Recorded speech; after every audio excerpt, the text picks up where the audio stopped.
I think we're live. Well, cheers. Well, thanks to Howard and Christina and Lorella and John for joining today. I'm super excited about this conversation, and actually even more excited that I'm joined by a fellow member of, oops, this is going two places. Let me pause that for a second.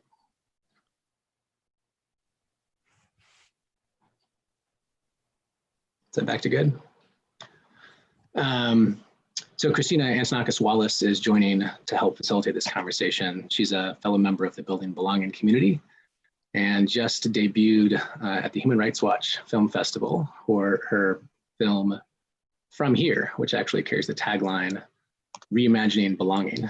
So it feels very appropriate to have her helping lead this conversation. So before we jump into introductions, I'll just say a quick word about what this project is, and then I will retreat into the background and let this conversation take place. So my name is Brian Stout. I'm a middle child mediator, network weaver, and a father of two based here in Seattle.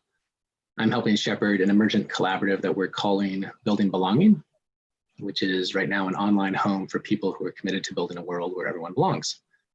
You can find out more about us at buildingbelonging.us. One thing we're doing this summer over the next few months is a set of what we're calling conversations on transformation, and highlighting different aspects of how change happens at the individual level, interpersonal, societal level, and systemic level. Today's conversation is the frame for the whole series, so no pressure to our panelists. We see belonging as the connective tissue that holds all this together. So I'll join you again at the end, but for now, let me turn to Christina. Thank you, Brian, and welcome everyone. I am so excited about having these three powerhouse people on this conversation today. Each of them really could hold an hour and a half of this conversation on their own. So I'm going to have to do my best to mindfully keep the conversation flowing so everyone can be heard from, but all of them bring tremendous experience and wisdom and study and practice. So I just feel like it's a real blessing to have the opportunity to shepherd this conversation a little bit. And I just want to start with saying that we are about to have a timely and timeless conversation. And in terms of the timeliness of our conversation, I think we have to acknowledge that we are kind of in a perilous moment and a moment of potential. Obviously, the perils around COVID, the climate crisis, the rise of authoritarianism and white nationalism, and then this incredible watershed moment of uprising for racial justice and Black lives. So it's a moment, I think, that I want us to speak to in this conversation about belonging, because if there's a time to be on our, A game, it's right now to be working together. And I also wanted to invite all of you, John, Lorella, and Howard, to make this the conversation that you think we need to be having right now. So I'm going to questions, but I'm also really open to you all redirecting the answers towards what you think is most needed, because this is of service to the community, and this is not about, a preset format. That's how I'm looking at it. Yes, I would like to acknowledge I'm on coastal Salish lands, occupied Duwamish territories where I live in Seattle. And I'm just really excited to dig in here. So we are going to begin with the introductions that are part of these salons, which is I am, my people are, and I belong to. And I'll try to keep mine relatively brief, but because we are in conversation together, I want you to know who I am as well. So I am a storyteller, visual artist, a community builder, and I have been dedicating my own life work to social justice since I became a youth organizer in middle school, and really moved pretty quickly from working on sexual violence and assault to racial justice by the time I was about 17, and moved into the immigrant justice space when I was in my 20s, and have been working around narrative change in that capacity since. And my people are definitely the freedom fighters and the visionaries of this world, and the people who are willing to hold those questions and struggles with complexity. And all people are my people. And I think that's part of why we're in this conversation together, is because we're making the claim that we all belong and that we are going to hold all people as our people. And I belong to life, and I belong to this conversation and to the legacies of my family and my ancestors and future generations. So that's where I'm going to pass the torch over to Howard to continue Great. an introduction about himself. Great. Thank you so much. And thanks for inviting me to be here. It's really a pleasure to be here, especially with all of you. And, it is, in fact, a time, it's funny. Christine, I was just remembering this morning an old teacher of mine who used to remind us that the Chinese symbol for crisis is a combination of two symbols, one danger and one opportunity. And there's no time that I can think of in my life that's been more appropriate to that. I am probably first and foremost a parent and a family member to my extent. We have 15 people in my immediate family, 4 sons and 6 grandchildren, and my partner and I, and I'm a social justice advocate since I was 15 years old, which is now 54 years ago. So it's been my whole life in various forms. I am inherently a teacher and a healer, I think is really how I see myself.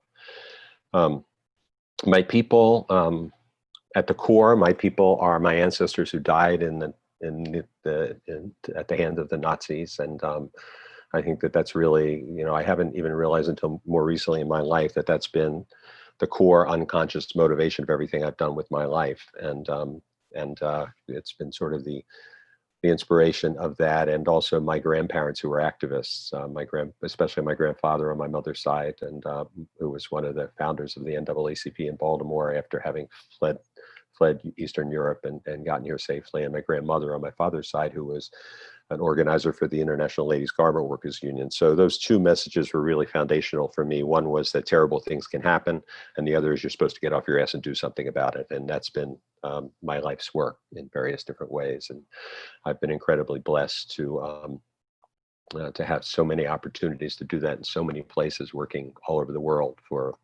professionally now for 35 years. And so, like you, my people are the people of the world, and whoever they are, and particularly my people are people who have been denied justice and freedom and peace in their lives. That's really, I think at a soul level, I've been called to heal that which wasn't able to be healed in my own family. And to do that for as many people as I can in as many places as I can. So where I belong is with kindred spirits who share that passion and that work, and where I also belong is in the face of people who don't.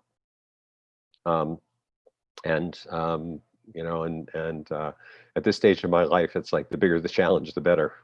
So we've got lots of challenges there. Exactly.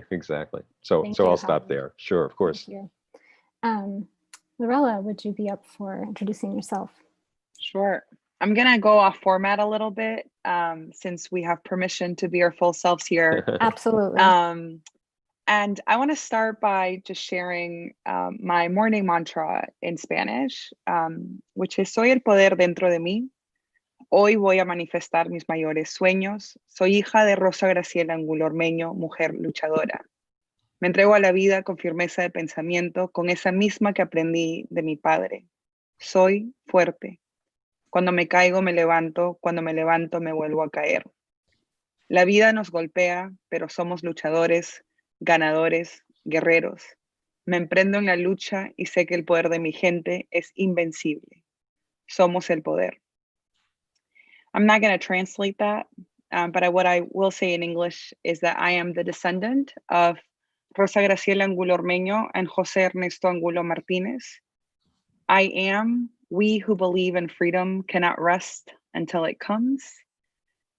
I am from Ica, Peru. I'm an adaptive athlete, and I know that freedom is possible. I dream about competitive rowing, and I bring with me my full heart. I stand for my people and our freedom, for a future where we can be our full selves and thrive. I try to make sure that every interaction I have with people, they get to see who I am and that becomes an invitation for them to be who they are. I am a fighter, a luchadora. I am Lorela Luciana Praeli Angulo, Lorella LP, and my PGP is she, her, and ella. Thank you so much. That was beautiful. John, I think you are there. Yeah. We'd love to invite you to introduce yourself. So my name is John Powell. I'm 6 of 9. So like Brian, a middle child. You know, and I often tell the story when I first met Joanna Mesa years ago. She asked me who I was and what was my story. And my response was, we all have many stories and many selves. And she said, I'm aware of that, pick one.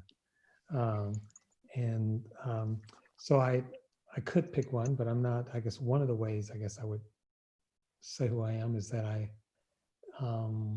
play in and out of different selves, and so I don't and try not to get too stuck in any particular self.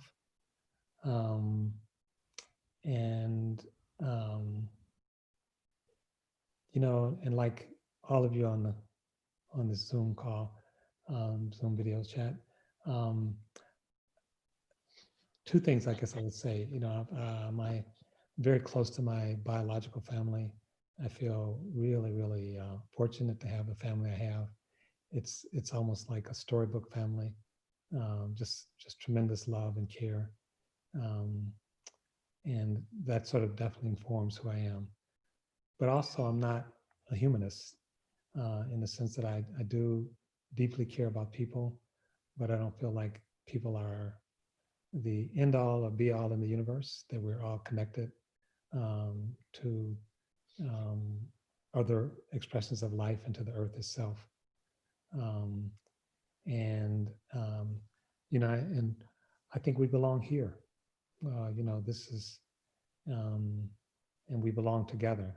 And I would say all of us. You know, I think that's the challenge, because I think, I'm sure we'll get into it, a lot of people feel like some people don't really belong, or some people belong more than others. And I think that's problematic. So I embrace the idea of belonging, where there's a we without a they. And I know social psychology would challenge that, but I think we're up to the challenge. Well, definitely with the three of you, we're going to have a good time going up for the challenge today. Thank you for that, John, and for all of your beautiful introductions. We're going to dig in a little bit to the concept of belonging to start with, what it means to you. And I'd love to invite John to start and just to offer some grounding in the concept and the terminology around belonging, and maybe even the word transformation, which I feel like gets used a lot. But if you feel comfortable digging into that a little bit as well, how are these, you know, having real grounding in these terms helpful for us in our conversation moving forward? And how is it a sort of substantive intervention, I think, into existing work for justice and change? So that's what I would love to start with. If John, you could take that one on first, that would be great. Certainly. So, you know, words that are really powerful, like justice, like love, like equality, they're tomes. They're literally books written about them, and they organize much of our lives. And yet we never get to the grounding. It's always being reinterpreted, relived. And I guess I think belonging is one of those words. Maslow talked about it's the third most important of a hierarchy of needs. Many of his students have said, no, it's the first of our needs. He's in his hierarchy of needs, he said, food and shelter, then belonging. And what some of his disciples or students would say is that you don't get food or shelter unless you belong. I was on a call earlier today, and they talked about the need of thinking about a baby and the need to actually belong as a metaphor. And I just reminded us that it's not a metaphor for a baby. It's a physical reality. We all are born with an umbilical cord. We are connected to each other. We belong to each other.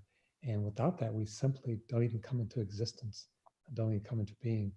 And so for me, there's a deep spiritual resonance for the idea of belonging that we can never get completely cabin in.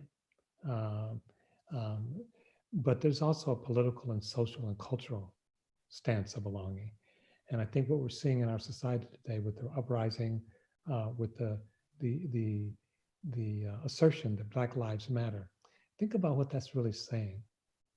In a sense that you could say Black people belong, that we're part of the we, that we deserve dignity, respect, that we are part of you. And I cite James Baldwin when he talks about that we're all part of each other.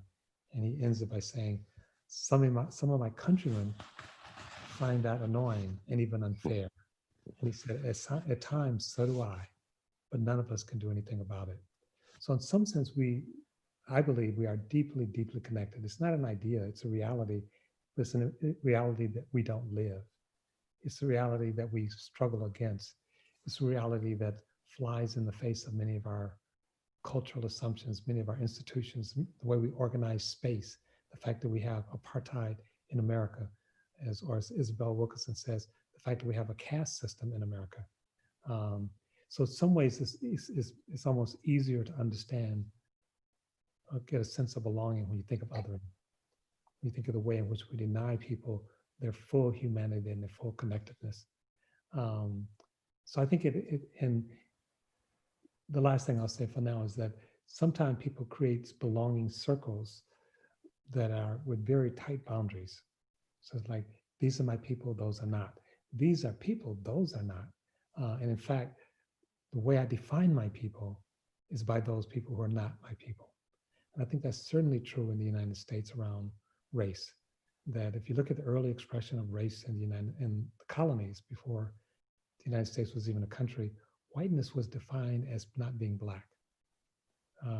So there's anti-Blackness sort of built into whiteness. And I think that's, to me, is sort of one of the hard things we're dealing with. Because I think, in a sense, to have a really belonging society, we have to crack open whiteness so it can mean something else. And I'm not talking about people's phenotypical or biological stance. I'm talking about a deep sociological, cultural, interpersonal stance. But I think that can happen. If it does happen, and this cracks open, but it has to crack open not just for Blacks, but for Latinos, for Latinx, for gays and straights, for Asians, for Native Americans. And I think we may never get there, but it's an orientation to life. It's a regulative ideal. So I'll stop. I mean, I think there's much, much more. But I think it should orient everything we do. Thank you. Yeah, and just to pick up on that a little bit, when you say we need to crack open whiteness, by that I also understand whiteness as having been equated with American, and American also having been equated with human in many ways, in terms of who's deserving of resources and accesses globally.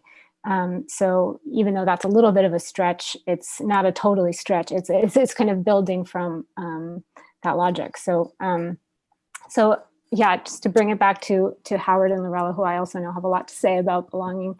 I'd love to hear maybe from Howard. You've written a book about belonging. If you'd like to take a little bit of a stab in grounding us in the terminology as well, and also maybe what brought you into that work in your trajectory. Sure. Yeah. Thanks. I'd start by riffing a little bit off of what John was saying. I've one of the things I actually write about in my book is this reinterpretation of Maslow, because I think that there's he did miss the mark a bit in that. If we think about it, as Sean said, fundamentally, we're born into not just a desire for belonging, but an essential need for belonging to survive. I mean, the most vulnerable time of a human's existence is birth. And if we don't belong to somebody, we die literally in days. And so and because human beings need that support longer than almost any other animal on the planet, for arguably 2, 3, 4 years, the first message we get as children is, I exist because you exist. And that goes with us throughout our lives. And we know this. I mean, all of us have had experiences throughout our lives of going along with doing things that we wouldn't normally do because we wanted to fit in with a group, or not doing something we wanted to do because it would alienate us from a group. And we've seen that same kind of mindset has led on a broader scale to the great tragedies of history, whether it's Nazi Germany or Rwanda or almost any aspect of genocide that we've ever seen comes from a lot of, as we call them, good Germans who go along with what becomes the norm because that's what you have to do to fit in, to belong. One example in the book, I interviewed a dear friend of mine who's a Rwandan refugee whose family fled the Rwandan genocide when he was 10 years old. And who tells a story about how before they fled, one of his neighbors came to him, a child who he played with all of his life, been a neighbor all of his life, and said, you all have to leave because if you don't leave, I'm going to have to kill you so that they don't kill me. And I think that's sort of a very graphic example at the heart of it. The term itself, the easiest definition I like to use is my dear friend and mentor, Dr. Janetta Cole, likes to say that diversity is being invited to the dance and inclusion is being allowed to dance. I like to say belonging is when we get to choose some of the music. It's not just people being welcomed into somebody else's culture. I think the diversity and inclusion movement has been very powerful in a lot of ways. It's been limited in a lot of ways, but it's been very powerful in terms of a lot of ways. But it's still, for the most part, about we're going to get people to be able to be successful, to be able to feel included in a culture that people like this started. And people like this have been running, and people like this have been managing, and has been built on the culture of people like this. For those who are visually impaired, I'm pointing to myself as a white-skinned man. And that's very different than saying you can be part of creating the culture, that what's important to you, the values, the cultural norms, the modeling, all of the various kinds of symbology, all of that stuff can be reflected in the culture that could be welcoming. And at the same time, one of the things we see in the research, whether it's the social science research or the neurocognitive science research, is that human beings also have an inherent need to divide between us versus them. As a survival mechanism that probably goes back thousands of years to when we were living in caves and jungles, and we spot a group of people around a water hole, and we had to determine instantly whether it was safe to go to that water hole because they were in our tribe or they weren't. And so we're in this constant dance between wanting to belong, wanting to feel connected, and wanting to be there. And then secondarily, the other side of it is this my tribe or not? And if it's not my tribe, is it safe for me to be there? And many of us, I think, have had the experience at a moment of feeling that change. I remember, for example, the day after the O.J. Simpson verdict came down, and coming, how many of my clients and colleagues talked about coming back to work the next day, and all of a sudden the black and white folks who the day before had been going to lunch together now were feeling weird about each other, like tentative with each other, and just that instant switch between am I connected to you or am I separate from you? So for me, belonging is not a state to achieve as much as a verb form. It's a way of being, a constant looking at how do we break down those barriers between ourselves through deeper understanding. And like you, John, for me, it lives as a spiritual quality. It's deeply connected to my spiritual path, and a sense of being in the world and of the world, in which, and a world that everybody has a place in. So I'll stop there and give Lorella a chance. Thank you. Thank you. Lorella, I certainly invite you to answer the same question in terms of terminology. And also I'm very excited and familiar with how the immigrant rights movement has moved, let's say, is moving beyond sort of maybe the quest for rights or citizenship towards larger goals of belonging and dignity and freedom. And I think that would be something to also talk about here, in addition to the terminology, but also how is this a concept in practice in movements that are alive right now. Mm-hmm. Mm-hmm. Thank you. Both what Howard and John, what you said really resonates with me. So I think I don't have to spend a lot of time defining the term, but I'll speak from my own personal experience as both an immigrant who's formerly undocumented, a woman with a physical difference or a disability, and just how I experience what my experiences in the United States have been, and also as part of the immigrant youth movement and the broader immigrant justice movement. And I think at its core, the question for me is always, how do people get to live their full truth? How do people get to be on purpose, in their purpose? And when we live in a society that creates so many barriers and that makes it so hard for people to be who they are, then I think we have the opposite of belonging, right? And so, I think a lot about Toni Morrison and Linda Bosniak when I think about the examination of the immigrant justice movement. Linda Bosniak writes a lot about alienage as the thing that represents, quote, a powerful lens through which to examine the meaning of citizenship itself. And Toni Morrison writes a lot about the cultural mechanics of becoming an American. I've been thinking about this a lot because I'm writing on the power of narrative, and the sort of identity, the dreamer identity that really, I think, transformed and powered the immigrants' rights movement, which is increasingly, I think, becoming a movement for justice, not just a movement for rights. And that is a transition in the movement, a part of the evolution of our story as a movement.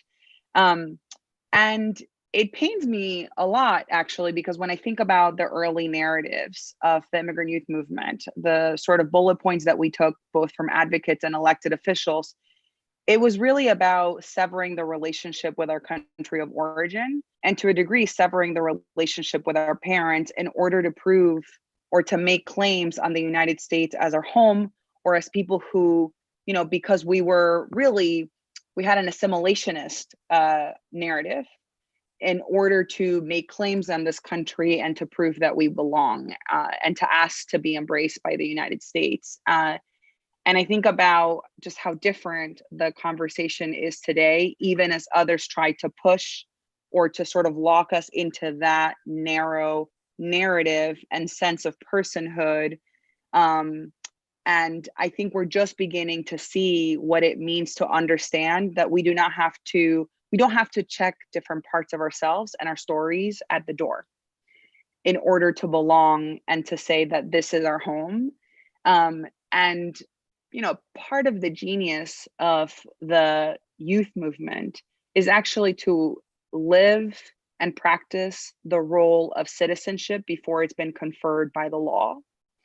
And so these young people continue to be undocumented, but in many ways, I know we're Baldwin fans here, but in many ways, right, take on the responsibility of what I think means to be an American, which is to really, right, as he says, because I love this country so much, or more than any in the world, right, I reserve the right to criticize it. And in doing so, to make it better and to make it live up to its promise. And so that's what I'm sitting with right now when I think about belonging, when I think about the power of narrative. But I also, it raises these questions for me about what have we gained, and actually what have we lost, and what is the next chapter that we are writing together as it pertains to the fight for immigrant justice, and as it pertains to, I think, a fight really about social and economic and racial justice. Thank you. That was beautiful. So I'd love to build a little bit off of what Lorella was just sharing in terms of how this concept of belonging lives in the world, how it looks in practice, and how it relates to the work that you all have been involved in. If you could give a case study that kind of grounds the work in belonging and how it actually makes work transformative, to ground work in belonging, as opposed to maybe grounding it in something like diversity. So I'm going to pass that over to John. Thanks for the question. So like Howard, I agree that the work around diversity and inclusion is done a lot, especially when you think the country was founded on the notion of homogeneity and exclusion and maleness, right? So it's like starting with all So institutionalized othering by saying some people are not people, some people are savages, some people are not worthy, some people are not fully human, whether they're quote unquote disabled, Native American, Latino. Those things were grounded in the country. The first act that Congress passed in terms of immigration was to say you could only become naturalized if you were white. You couldn't become a U.S. citizen, a naturalized citizen, if you were anything other than white.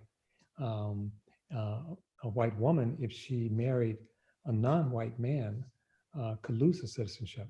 So this country was sort of really built on, this is a small club. And some people are trying to keep it that small club, even though this, they now may be in the minority in terms of numbers, not necessarily power. So one expression of this in terms of moving this along, I've done a lot of work in terms of equity. I help sort of bring the concept into public discourse with a couple of friends, Angela Glover Blackwell and Manuel Pastor. And then I noticed that the way people were practicing equity, first of all, was around scarcity. And it was so this scarce thing that the dominant group had too much of and everybody else didn't have enough of. And so there became this fight for this scarce thing. And because of that, when you look at people focusing on equity, they almost entirely focus on disparities between the apparent dominant group and the non-dominant group. And even in the non-dominant group, sometimes there's a fight of showing who's the most marginalized, who's the most injured, with the assumption being that the marginalized has the deepest claim to that scarce resource. So it becomes what I call breaking. So those groups are sort of fighting over these apparent scarce resources. The oppression Olympics, right? Exactly. Yeah. And to me, belonging, first of all, as Howard suggested, you're not simply joining something. It's not something people say, what do you belong to?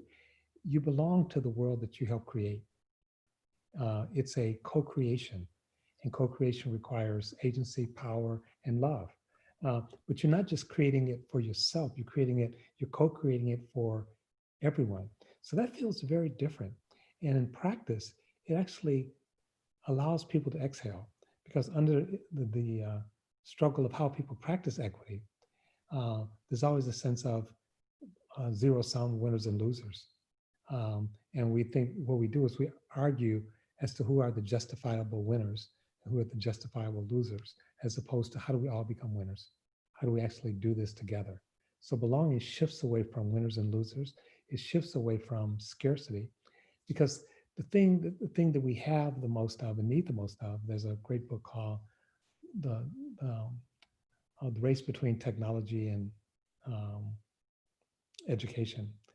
And what the two authors from Harvard, they argue that bringing women into the educational system and transform the education system, but it also caused America to explode in terms of productivity, in terms of innovation, in terms of its own humanity.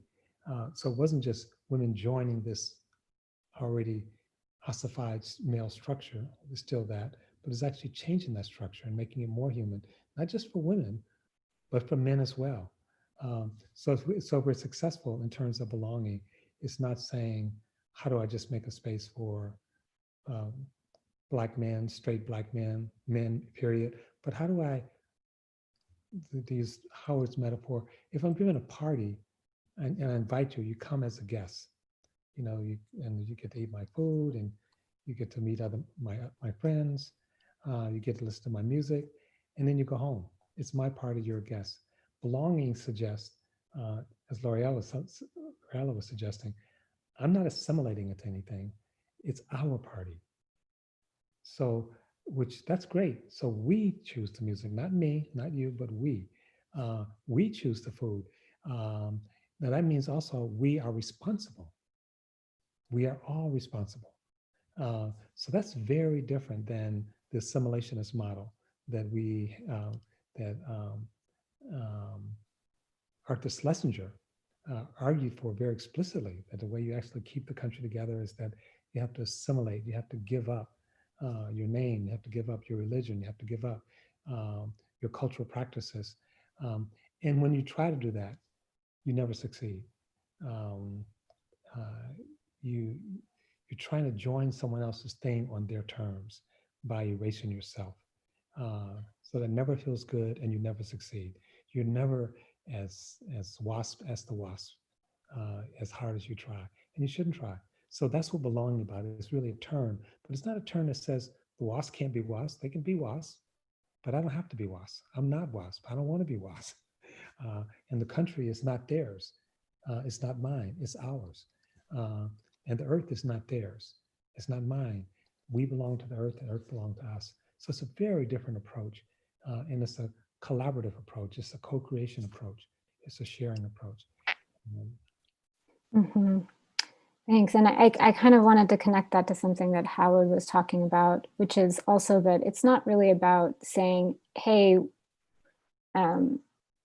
we also get to contribute to the culture, because women, people of color, people with disabilities have always been contributing to the culture. It's just the things that we've been contributing have been invisibilized, stolen, ignored. So it's more about actually saying, no, we're here and we will have a part in this decision-making process because we always have been part of this process.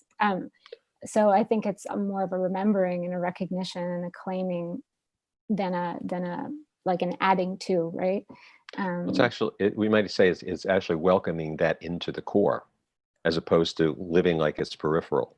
I mean, for example, when John talks about Schlesinger's distinctions, it's even that would be one thing if he was saying everybody's going to give up their culture. And we're going to start together from scratch. And I'm not saying that's something I would want us to do, but I'm just saying even that would have been different but that wasn't what he was saying. He was saying you and you are going to give up your culture so that you could be more like me and people like me. And that's, I think, the fundamental, the challenge is that we did build, as John was saying, an exclusive culture, but we did it on top of a lie, e pluribus unum, that we weren't that way. And that, I think, has created this huge dissonance in American culture, for so long, this sense that we say we're one thing, but we actually are something else. And inherently, when we do that, that means that we need to cover up and pretend like those things that are contrary to that what we say we are, because it doesn't fit our image even of ourselves. And so we've lived on top of this lie now for at least four centuries. We've lived on top of this lie in this country, and and the lie is now, the truth is now emerging, I should say, and we're being confronted with the lie on a daily basis. We're confronting it in the individual lives of people like George Floyd, who are dying, and so many others. But we're also confronting it in the actual experience. Now, one of the challenges is that almost all of us who've been raised in this culture, even those of us who want it to be different, are raised inside of that ontology. We're raised inside of that way of being, that them versus us way of being that's always been here. And so we see it even, I've been involved in social I've been involved in social justice movements my whole life, as I was saying, and anybody who's spent a lot of time in social justice movements have seen how they can devolve into exclusive movements as well. They could become movements against rather than for so easily. And in fact, the de-evolution of some of the great movements that I've seen in my lifetime have been because exactly that happened. They started to evolve from being something working for something into something just working against something, and that doesn't inherently inspire us as human beings. And so eventually we pull back, we begin to protect ourselves, we find ourselves falling in with people who we feel more bonded with and do less bridging to other people. And pretty soon, even within the movements that we love so much and that we've honored so much, all the misogyny and sexism in the civil rights movement, for example, which we look back on and see, or even when I was working with La Raza years ago, the same thing, the undervaluing of women in the La Raza movement. And we could go on and on about places where we've seen that. Even in the diversity and inclusion space, there's an enormous amount of exclusion. So we have to like live this like a verb form. How are we constantly looking and challenging that all the time so that we can break down some of these barriers? Thank you. There's a lot I want to say, but let me get organized and just say some of the top lines that come to mind. One is about the current moment that we're in and how we talk about, like, what does it mean for people to belong and be themselves without having to prove their worth, or without us having to measure their contributions. And so I find that there's so much contradiction in this moment when we talk about the essential nature of people of color, of low-income people, of immigrants. And I think for me, that also raises the politics of disposability. And you're essential, but you're also disposable, because we're actually not meeting or responding to the crisis at hand in a responsible way to make sure that you have all that you need to take care of yourself. And then when I think about it and apply it to my sort of life's work in advancing and pushing for immigrant justice, I think about how conditionality is built into essentially every part of your existence in the United States, right? So you become a conditional green card holder at first, and then you've got to prove certain things to remove the conditionality. In the construct of the law or proposals like the DREAM Act, there are also certain conditions that you've got to meet in order to advance sort of to the next stage. And I think that tells us something about the way in which we structure the law, the way that we think about policy, and ultimately the way that we think about people, and people of color in particular. And then some of the things that both you and John were saying, Howard, reminded me a lot about how it is imperative that we actually do away with the myth that our current system, or systems, not just in immigration, are broken, right? Because what it does is, when we just say that the system is broken, it takes away responsibility from anyone, as opposed to understanding that they were designed in that way. Exactly. With a purpose, right? And so it allows people, like, so I think we've got to name it. We have to reject that framing from the onset in order to really concretize what it means to think about liberatory and anti-racist policymaking, for example. Yeah. Look, it's so true. I mean, I think you make a really important point. You know, every culture is perfectly designed to produce the results that it's producing. And American culture has been perfectly designed to produce the results that it's producing. And I think that's one of the things that's made our struggle for human rights so difficult in this country, because we speak to that aspiration that I talked about earlier. And then when we get confronted with the reality, we act like there's something odd about the reality or something off about the reality, as opposed to realizing that the reality is reality. It is, in fact, you know, the way this culture was designed by the rich European white men who set it up, who took this land from the indigenous people who were here at the cost of their death, at the cost of the death of their entire cultures, and said, no, this is ours because God said we can have it.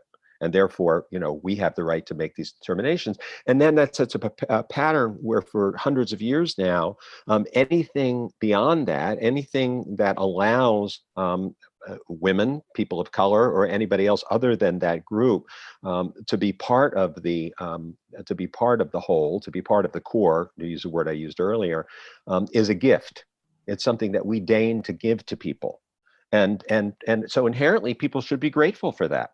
You know, people should be grateful for having the opportunity. I mean, this is the mindset. I'm obviously not saying that people should be grateful for having the ability to fully share in the American dream. That people should be grateful for having the opportunity to marry if you're an LGBTQ person, or to be grateful for the opportunity to get the same jobs that everybody else gets, or to be treated with dignity and respect.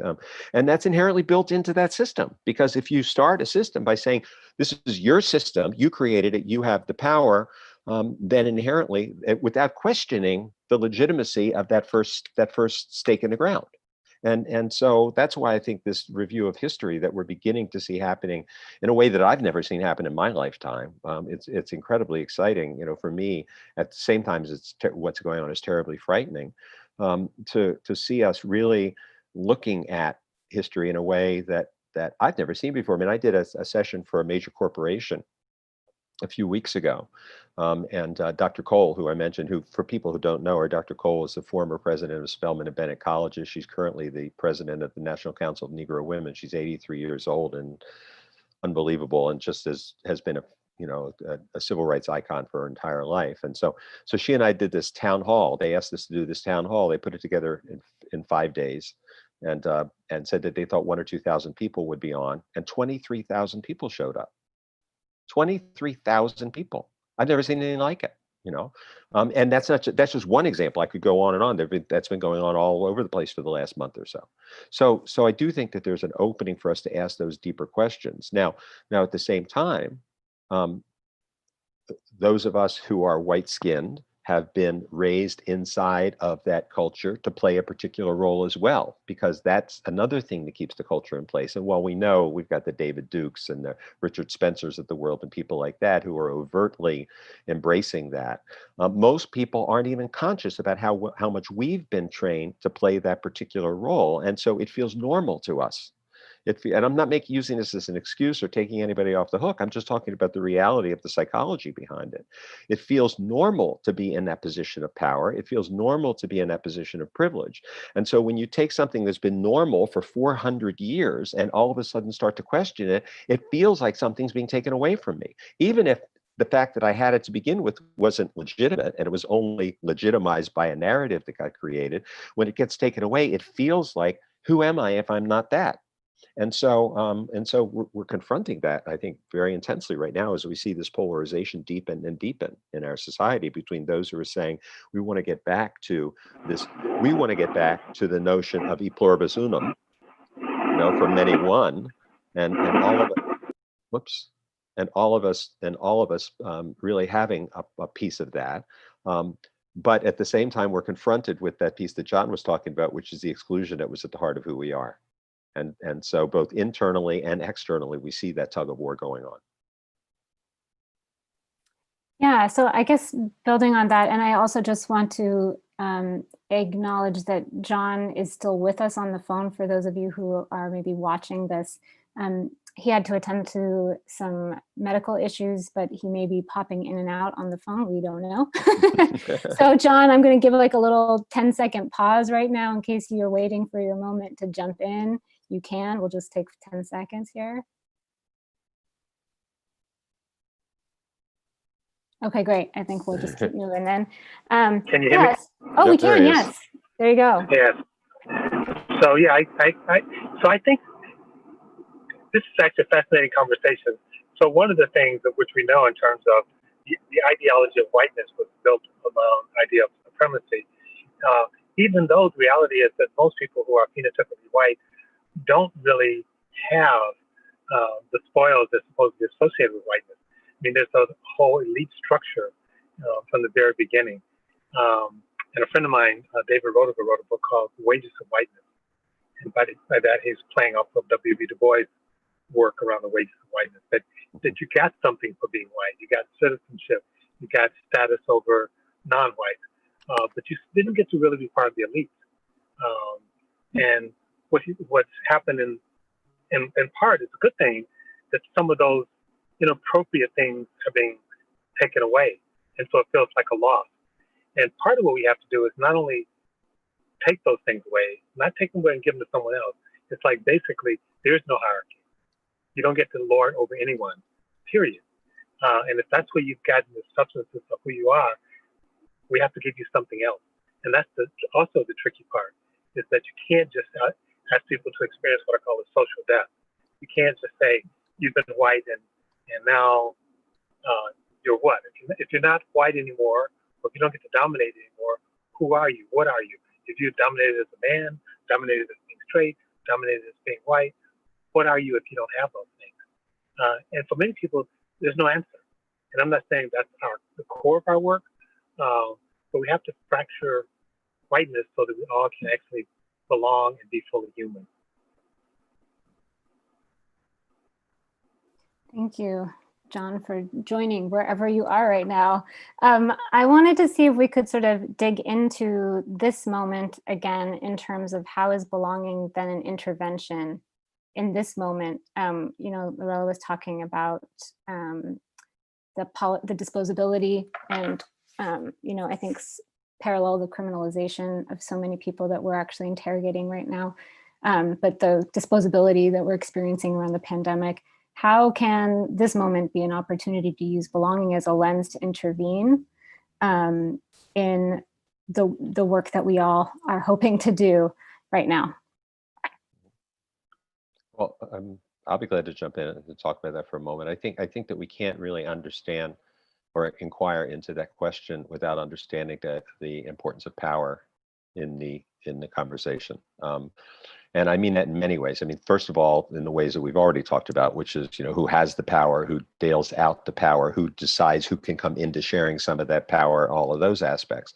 But also the way power impacts human beings. I have one of my dear friends, Sukhvinder Obi, who's the head of the Brain, Body, and Action Lab at McMaster University up in Ontario, Canada, who studies the brain and power. And what he's found is that power has a remarkable impact on the brain. That when people are in power positions, the empathy center.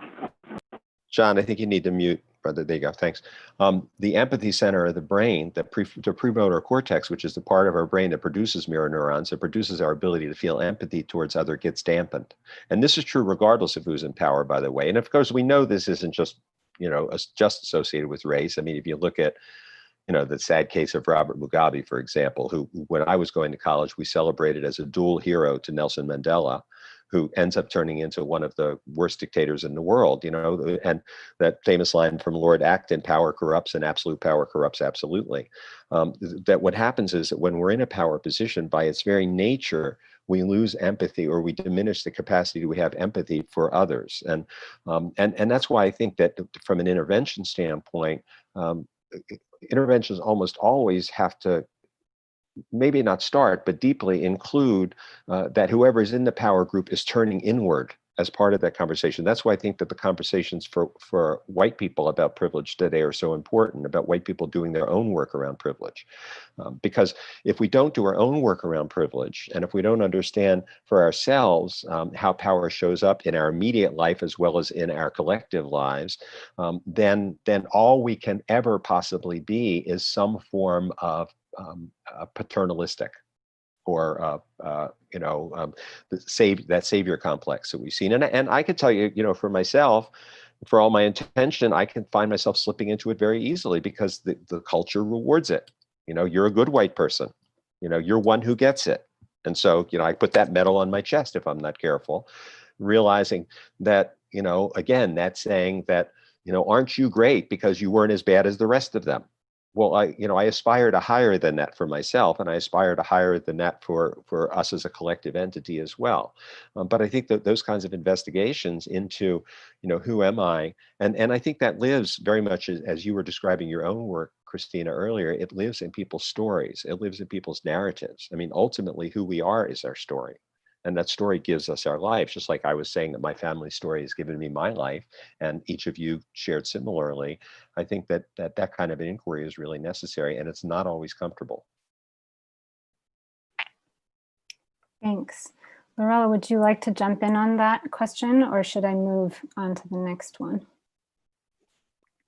The question is, how can this moment opportunity, how do we use it?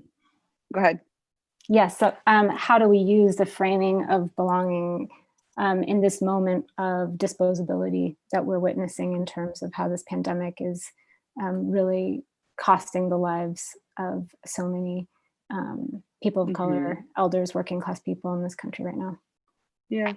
I wonder if we do a combination of that and the question that's coming in. Do you want to read the question that came in Sure. from the live stream? So Christina? The question that came in is, as we are becoming more aware and conscious of the actual reality, where does this leave us in terms of next steps? How do we move from conversations to actual change? Mm-hmm. I mean, I would contend that it's happening right now. And part of the practice, right? Like the fact that we're having a conversation, that it's not enough to talk about racism, but it's not enough to recognize it. It's like you have to practice and you have to be anti-racist. The fact that we are in sort of broader movement ecosystem, recognizing that we've got to center Black liberation, that in fact, when we talk about systems of state-sanctioned violence, like policing. It also connects to what we see on the immigrants' rights front around enforcement, but that we actually have to go back to and center Black liberation in all that we do. And so I think we have to practice it. And we've made a significant progress in by having a very different conversation. So Howard, I've not been around as long as you or John, or Brian. But I do think that we are having a different kind of conversation, and that conversation does not only exist within sort of the walls of the United States, but it is actually a conversation that my family is having in Peru, because they're reading about what's happening here. And so I think it is a moment of immense possibility for transformation, for evolution, to move into and like to breathe into the world the kind of vision that we have for it. And I also think we live with the reality of the real structural barriers to achieving that vision. And so much of that is that people in quote unquote power or positions of power, I believe, act from a place of fear most of the time, and act from a place of scarcity. And so what is the work of the movement to really shift not just the conversation, but to help people see that another world is possible, and to see everyone's role, right? I think we get closer to that vision and that reality if people understand what their role is in helping to make it. So for example, in early conversations with Brian about this project of belonging, my main feedback was, you could have Howard, Lorella, and John and Christina in conversation about this, but if we don't find a way for this conversation to live with everyday people, like with people who are not in politics, who are not writing books or speaking at conferences or on Zooms, then or who get paid to do the work that I get paid to do, or that we get paid to do, then we're only just scratching the surface, right? And so I think it calls on us to really think about both how to socialize and popularize the conversation and the practices that are necessary to transform, precisely because of the moment that we're in and what's made possible by it. Yeah, and if I could jump in, Christina, I think that Lorella, you've also introduced a really important concept, and that is the generational nature of the shift. When we were young in the 60s, we were a new generation. Our parents had come out of the war, out of the Depression. My parents both, especially my father, his family had been thrown into poverty during the Depression, to really very deep poverty. And so they were all about, forget all that other stuff, get a college degree. We want to be sure you're safe. Out of their own pain, they wanted us to be safe. And of course, out of the pain in my family for other reasons. And so when I started becoming a protester, it scared the hell out of my mom, who particularly was affected by the impact of the Nazis on her family. And she was afraid I was setting myself up to get killed, And so fear is fear is probably the main motivator of human beings anyway. At one level or another, our minds are constructed, our personalities are constructed by fear or by reaction to avoiding fear. But we're in a place now where we have a new generation of people who are coming in, and who are stepping up, I should say, who've grown up at a different evolution of that conversation. It certainly, everything didn't get better, but everything didn't get where it needs to be, but it got better than it was when I was growing up. And now we have a generation who grew up in that state of having it gotten somewhat better, and have an opportunity to take that to the next level. So I think it's really important, this generational aspect of it, and to allow people to, people of this Generation Z, they're calling it the Zoomers or whatever we want to call it, who can really step up into leadership without the same kind of inhibition, or without the same kind of fear that we had to deal with, putting ourselves on the line. Because I didn't even go down to Mississippi to do voter rights, but even, I remember just one example. I was working for Shirley Chisholm's campaign in '72, and I was out in Prince George's County, Maryland, which was where where the cops from Smokey and the Bandit were modeled from, you know, the cops with the straight hats and that stuff.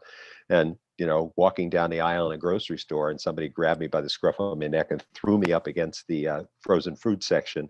And, you know, with his finger banging on my button, that does not belong here, you know, and that those kinds of experiences that people had in those times, because the notion of challenge wasn't even there. Well, we have a generation of people now who've grown up learning about the civil rights movement and those movements being exalted, Dr. King being a hero, that sort of a thing, and stood on the shoulders of that to take it to another level. So that's one of the things that gives me really hope and inspiration, is folks of your generation who are there to carry the torch.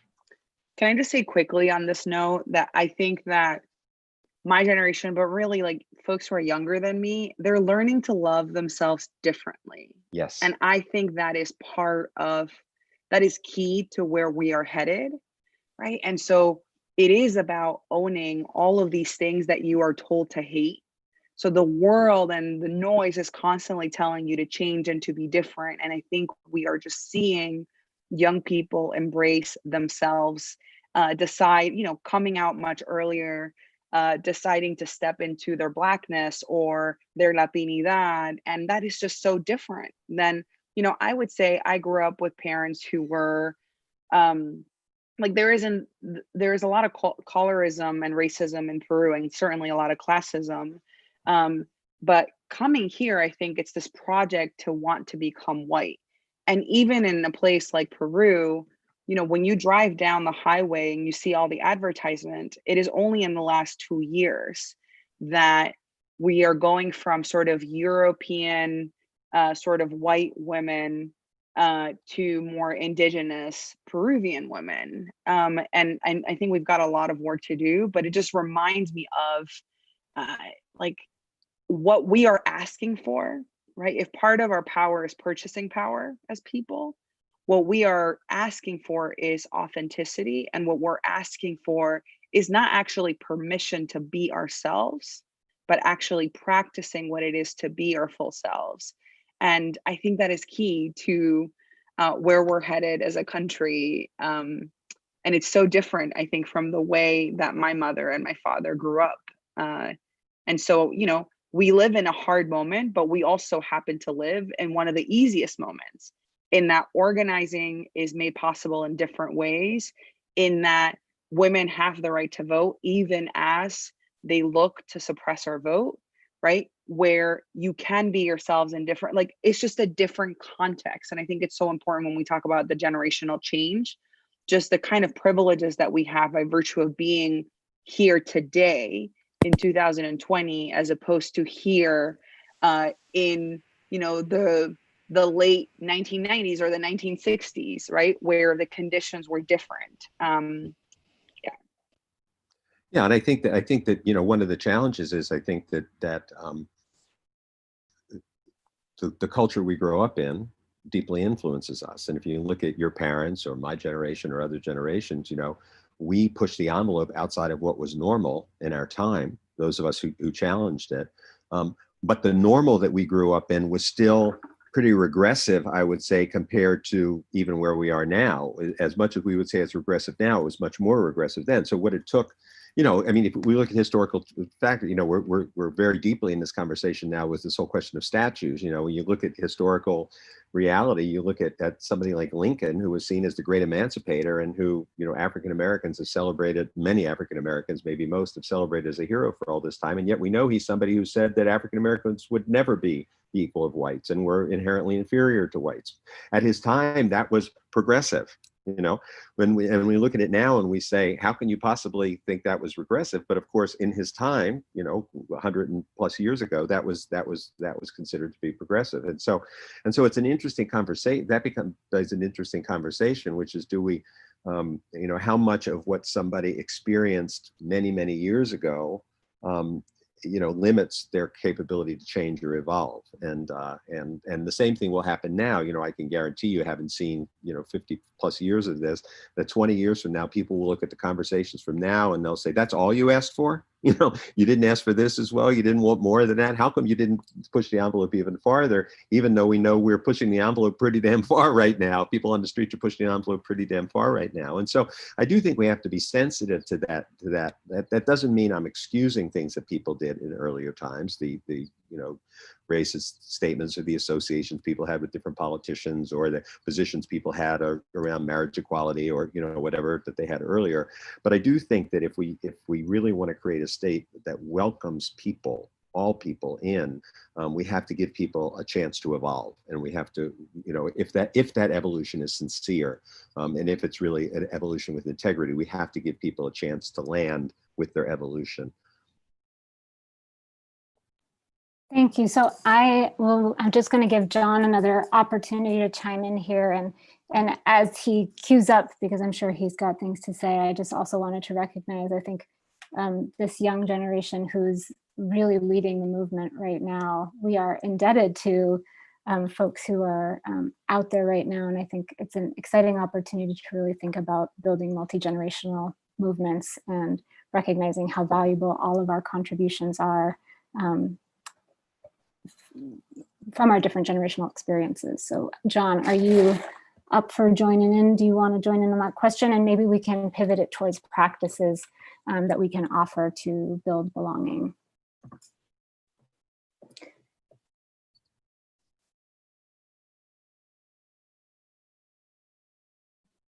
Okay, he might just jump in.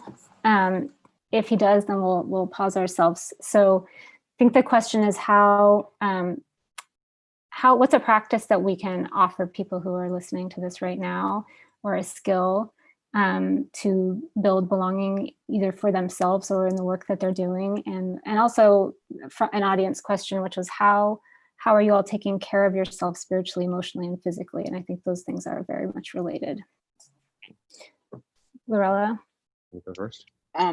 Yeah, I got the second question, but what is the first question? Practice? Yeah, if there are any, like, is there one practice you'd like to offer to help people build the skill of kind of cultivating, growing belonging in the work that they're doing? You know, I think all work starts at home.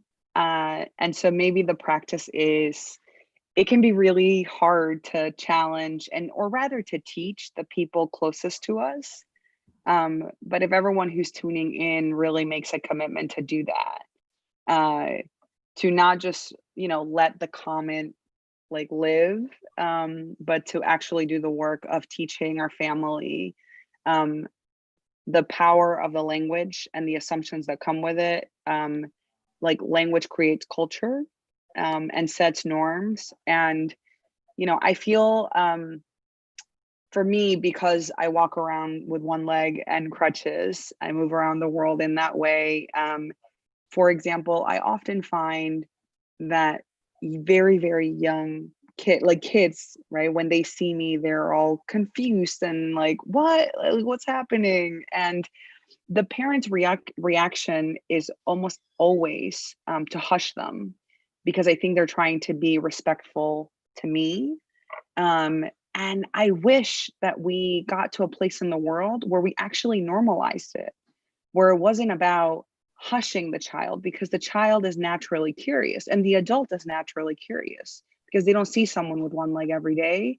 And if I am not ashamed of walking or ambulating the world in the way that I do, then how do we move into a world where others are not ashamed for me or sorry for me, but actually treat me and see me as an equal? And part of that is turning to the kid and saying, you know what? Some people have one leg, some people have no legs, some people have two legs. And just how different they would experience the world if that was actually the response. So I would offer that up. And then in terms of things I do to take care of myself, I work a lot. So, but I always, every day I work out. And I now, because I'm in Connecticut and not on the road all of the time, I also have about a 45-minute walk that I do daily. So taking care of myself is really important to me. And I think it fuels me for the movement. And so building in, I'm trying to do also that this I've loved recently. Sort of my meditative practice in the morning is more about reading something that's really going to challenge me or help me think about things in a different way. And one of my latest favorite reads is Mariam Kaba's A Jailbreak of the Imagination. If you haven't read it yet, highly recommend. And just to sit with it and to think about its application to my work and my life. That's great. Wonderful. I'm going to check again if John wants to jump in here, just in case he's waiting for a moment. Just give a few seconds. Yeah, and I was thinking a little bit about this also idea of what's a skill. Oh, John, hi. How you doing? So I'm sitting in the dentist's office now. But anyway, so John, the connection's not great, so we'll give you another few seconds, but if it keeps like that, we might not be able to hear you. the dentist will come in and offer is that I don't believe anyone can. I don't believe. Is this any better? Maybe. Basically, I said I don't believe anyone can take care of themselves by themselves. We're all in relationship together. Doesn't mean we don't have some responsibility, but we have to have the right relationships too. So part of what I would say is to have the right relationships with people who can help nourish you, and then take breaks. I mean, all of us are sort of, going, as you say, with the pedal to the metal. We need to step back sometime and, touch the earth and do something silly, meditate, and be kind to ourselves and others. And Howard, what you said about helping people, giving space for other people to evolve, I think is really important, because none of us really have all the answers. This is an emergent process that will never be done. So with that, I'll put you back on mute. Thank you, John. Thanks for jumping in. On this piece of relationship is so important. I mean, the late John Cassiopo's work on loneliness really comes to mind when you're talking about that. And we know that loneliness leads directly to disease. It affects us in so many ways. And so you're absolutely right, relationship, because for the very purpose we talked about, because as when we talked about Maslow earlier, that, relationship, connection, belonging is the core of who we are. I'll get to my own practices in a minute, but just to speak about some practices, some of the things that we found in our research. One is that people have a clear sense and direction of where they're going together. And this is often not the case. I think this is where we move. I think Ibram X. Kendi's, extraordinary work on how to become an anti-racist really points to this when he makes a great distinction between demonstration, protest, and activism. That demonstrations serve a purpose. They allow us to express ourselves. They allow us to release tension that we've been holding on to, get our voices into the space. But that's very different than protest, which actually is for a purpose, and activism, which actually puts that purpose into movement. And so I think that we have to always, and I don't mean that to say, y'all aren't doing it right if you're just demonstrating. That's not what I'm saying at all. But eventually, a demonstration that just stays as a demonstration will do what we've seen so many times in the past, which it'll eventually just run out of steam. We need to move that into protest, and protest has lots of associations with it. So a clear direction is one thing. Another is that we develop structures for personal connection and vulnerability and consciousness. I think one of the reasons the newer generations, younger generations, are approaching this differently, as Lorella was talking so beautifully about, is that they've also grown into a culture where consciousness is much more valued than it was in the earlier days. I mean, even the notion of going to a therapist now, and I'm not saying that's the only way to develop consciousness, but to going to a therapist now, which is really a norm for most people, and certainly it's different culturally depending on the culture you grew up in, was considered to be something really strange when I was growing up. And you went to a therapist, you were really screwed up. Now that's not necessarily the case, and all of the transformational movements that we saw evolve in the 70s and 80s and have become really mainstream. Some of the stuff we're doing in organizational life right now that we could never have done even 20, 30 years ago. it really gives us the chance to do that. And Brene Brown has done some extraordinary work around looking at vulnerability and shame, and how this, how when we confront that, we can open ourselves up to deeper connection, not only with other people, but with ourselves as well. So I think actions that are driven in that way are important. I think a third practice is to actually cultivate open-minded thinking. How do we actually develop structures that put us in a position where we're consciously and through the right kinds of practices learning to listen to each other in different ways. And that doesn't mean agreeing necessarily, and I'm not saying it's limitless, by the way. We've mentioned James Baldwin a number of times, and James Baldwin is kind of my maximum hero as well. And that wonderful quote he has, which I'm not going to even bother to try to do word for word, when he says, I can love you and we could disagree, and I can love you as long as your disagreement doesn't invalidate my humanity.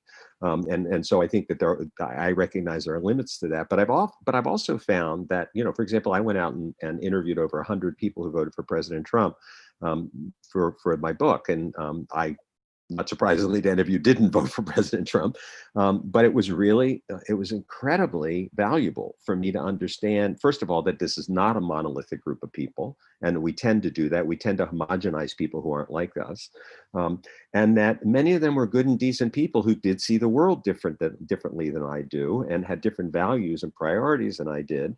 And I don't agree with the choice that they made, but they're not horrible people. They're people who share a lot of the same values that I do in terms of caring for their family and wanting their children to be successful in life and having fears and concerns and all of those kinds of things. And that doesn't mean that I don't sometimes lose my temper in an argument, and like everybody else does, but I do think that if we develop those practices, and a shared way to communicate, that those are important. So those are just a few specific practices that people can bring right into their organizations, in various ways. For myself, certainly my spiritual practice, my meditation practice is at the core of my taking care of myself, and also my meditation community that I actually hold a meditation community. And so there's a whole group of people. And it's not just sitting and meditating, it's also sharing ourselves, being vulnerable with each other. And that's probably at the core, knowing that when I'm in distress, when it's getting to be too much, and that's very easy in today's world. I think we have to, one of the other things I have to do is I have to dose how much news I can take in. And it's a balance between the part of me that has to step back sometimes, and the part of me that feels not only committed to be engaged, but feels a responsibility to be engaged. And I'm sure that many people who are with us today share that dance between, the feeling that we have to stay engaged. We can't allow what's happening now to be normalized, and to not pretend like it's as obscene as it is in a lot of cases. But at the same time, we have to maintain a sense of equilibrium. It's the metaphor I use sometimes is, it's like when you get onto the airplane and they do the pep talk at the beginning, and they tell you, put on your mask yourself before you try to help somebody else. Because if we're not taking care of ourselves, if we're not solid in and of ourselves, then we don't have much to give to others. So. Thank you, Howard. And I think I weave that together with John's beautiful statement that we are always also in relation with others. As we are taking care of ourselves, we're also taking care of others, and also as we're taking care of others, we can also be taking care of ourselves. So I think this brings us to our closing question, which is intended to be 1 minute each. So it's a short one, but it's a big one. And it is, how will the world be different if we do these things? And I wanted to add one quick thing about practices. And I think it is telling our own stories, and also telling different stories. As a filmmaker, obviously, I think about storytelling, and I think we have an opportunity in this moment, for example, that's really been opened up in a very exciting way to tell different stories about the criminal legal system and a carceral state. It's a moment we should really embrace, and it's been so exciting to see how many people have actually taken that opportunity.